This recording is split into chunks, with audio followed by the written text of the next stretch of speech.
त्वत्प्रभुजीवप्रियमिच्छसि चेत् नरहरिपूजां कुरु सततं प्रतिबिम्बालं कृतिधृतिकुशलो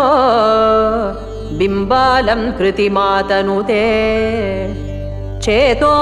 भृङ्गभ्रमसि वृता भवमरुभूमौ विरसाया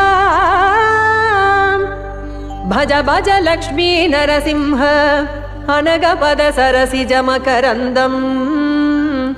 श्रीस्वामि शैले वसन्तं साधु संघस्य रोगान् सदा संहरन्तम्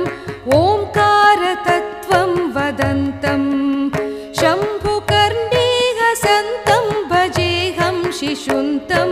हे स्वामिनाथार्तबन्धो भस्मलिप्त